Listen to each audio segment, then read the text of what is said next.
And welcome back to NCBA's Cattlemen to Cattlemen, where we've been sharing some of the pros and cons about the pending Trans-Pacific Trade Partnership, or TPP, with a group of U.S. beef cattle industry experts from across America. And Jack, as we talk about the pending TPP, which is kind of stuck, if you will, in our nation's Congress, what message are we really sending our allies if TPP fails or just continues to be delayed? Failure, in my opinion, failure is not an option.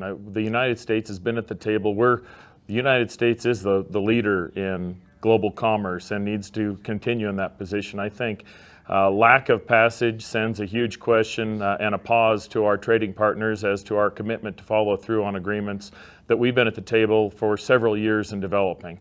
Again, we can't stress enough the benefits that are in there for beef producers, for the United States, and not only just for us to benefit our new customers and existing customers internationally.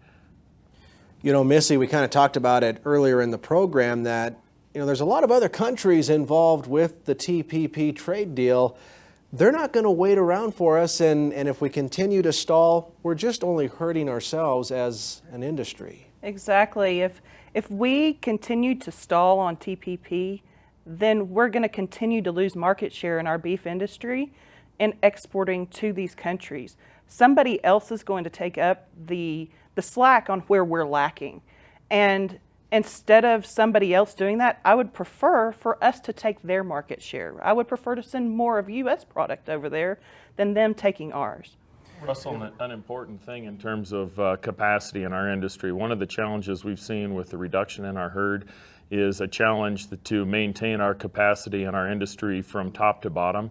TPP represents an excellent opportunity for us to maintain a vibrant background in cattle feeding and processing industry, which benefits and feeds into our ports. In Washington State, we're extremely benefit. We've got the industry from ranch to rail, but the challenge we face is we can't produce enough cattle in Washington State alone to sustain 2 packing plants, and I think that can be extrapolated out across the country. We need to make sure we've got the market to export the product, to make sure we can operate these plants, our feedlots, and our ranches at the highest capacity possible to ensure that we're economically viable now and into the future. You know, we've been talking a lot about the Japanese market, but another big market in the Pacific Rim, obviously, is China, and it's been closed to U.S. beef since 2003. Kevin, what impact would TPP approval have on this huge potential market?